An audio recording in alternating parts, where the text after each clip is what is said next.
Chapter 6. 1. The forensics department took hell for the incident. The specialist took a demotion. E Delta, his name, was issued a new assignment. A formal inquiry into the engineers of the implant meta-organism. The product had failed against guarantee, putting somebody's life in danger. This pseudo-celebrity, Bex, no less. This Bex. It's too bad E Delta was taken off the assignment, otherwise he'd look into this character. Those eyes he had. And the guy who saved him, his eyes were even stranger. Snap out of it! The intercom displayed the nucleus of the forensics meta-organism Norton Pierce. Gen 4, Model 25. How do you pronounce that? E Delta? Correct. E Delta stood attention. Press the senior engineer for answers. We can't risk this incident going public. The implant MO is to comply or face quarantine. This would complicate the new IOTA generation. If new implants were malfunctioning, the host could become conscious. Take control even. The possibility of entropy left to an error like this was very real. I will comply. 2. Her pulse was unusually fast. She couldn't recall who she was. Your name is Jyota, she heard, coming from a wall. Jyota Li Svietolos Phi Gamma Svietolu, she cried in the divine tongue. So innocent. She speaks it still, etc., the language specialist commented. Her job was to study the divine speech, spoken only by fresh models, so they could better refine the link between the generation and the implants. The gravity of her existence was shaken every time she heard it. She felt scared, yet infatuated by her origins. Even though she was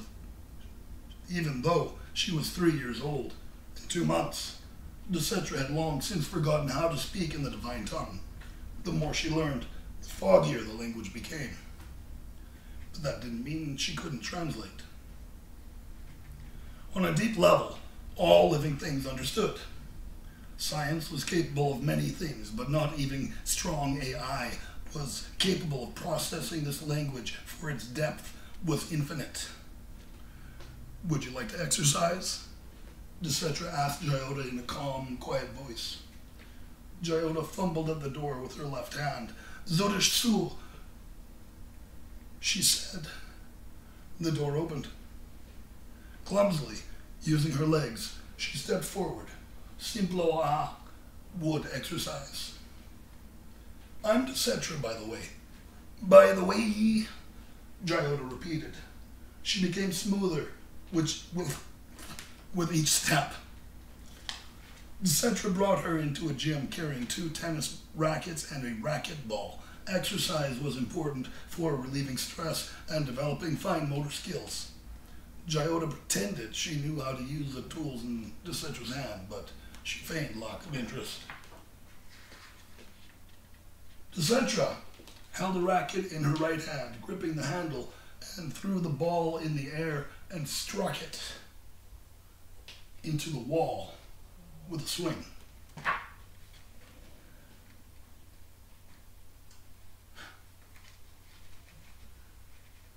The ball bounced towards Jyota, who dodged it completely. Desetra laughed. Jyota took a racket in her left hand and mirrored the action. She served the ball and aimed for Desetra, who countered back at Jyota with her own swing. Jyota's eyes lit up, her mouth agape. This time she was hit by the ball. Thwump! 0 serving 0, Desetra said as she served the ball.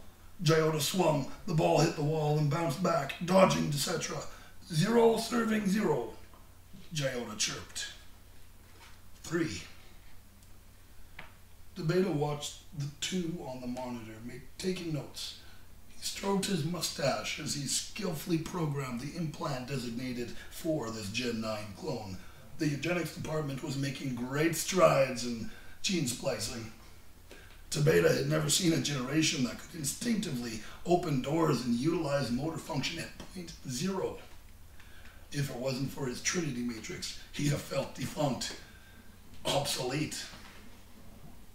Senior Engineer Beta, a man at the door asked, "How did you get in here? This room is for authorized individuals only. Do you want a catastrophic failure for Gen 9 implants?" Delta produced a badge and ID. "Here's my authorization. Your job here is done. Halt all continuation of implant production. You mentioned catastrophic failure. Well, I'm here investigating just that." Beta's face went pale. How can this be? 4. 27W77M00H detected activity in the olfactory bait file location. The computer locked the switch access to the location, ejected the data cube, and sent a message to Zalva. "Sam took the bait." "I'm on my way, 27W. Hold off on the decompression." Affirmative. 5. He arrived at his dorm in Sector H. Etc. left him. He wasn't surprised. Bex drew a syringe full of epinephrine from his jacket.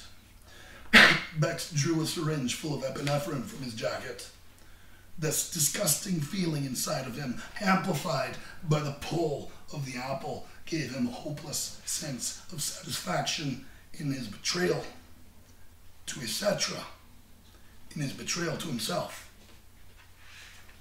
He pulled the bracelet she had given him up his wrist past the elbow and tightened it to expose the vein. Pop! He cringed for a moment, and then it hit him. He stood up, the syringe still in his arm, released the bracelet, and pulled out the needle violently, fishing in his pocket for it. He had to have it. Damn his shaky hands! He produced the fruit. It glared at him, and he ravenously consumed it, sparing only the seeds. Skzul, ka, vil. It, he spoke. His implant misfired again, but the epinephrine kept him conscious. The environment began to speak to him. Bex began to collapse with laughter, visualizing Acetra's face, which then morphed and fractalized simultaneously. He let out a scream. "You can't wound me!" Her blue eyes faded to gray, and he started to hiccup. He saw his reflection in the mirror, walking backwards into fire. His new green eyes stared back. "You can't wound me," the reflection in the mirror said calmly. Bex was staring back. He didn't understand. Looking at his hands, he noticed the pigment of his skin was inverted. The doppelganger winked at him. Bex watched the mirror shatter. The fabric of reality shattered. He passed into the fourth dimension. Panicking, he turned back to see there was no portal back. Bex saw a figure in the distance. 6. Satan saw the traveler. He had long seen his coming. Lost? He asked the traveler with a grin. The traveler had green eyes, uncertain eyes. The traveler had green eyes, uncertain eyes. "Do you know who I am?" Satan asked the traveler. "Have we met before?" The traveler held out his hand. "I'm Bex," he offered. "Say, Bex, you really don't remember me, do you?" Satan carried on, ignoring the outstretched hand. "You know, I'm hurt." "I'm sorry, but I've no recollection of us ever meeting." "Well, here." Satan handed Bex a book full of holistic recipes mixed with many medicinal answers to third-dimensional ailments. Take this home and study it. It's yours, a gift from me. Satan told the traveler. Maybe next time you'll remember my name. Smoke filled the air. The traveler looked around for the figure and felt only the weight of the book in his hands. 7. The host was stirring. Darkness, treble, stale air. 8. Zalfa entered the dorm in Sector A. 27W immediately produced the cube. Sam, you're coming home. The decompression went without a stitch, yet the air reeked of cheese. There on the podium was a small black mouse. Zalfa put him in his terrarium and offered him a snack. Then a prompt came on the monitor. Detective Zelta. Zadelta. Detective Zadelta. A man introduced himself. Do you have time for some questions?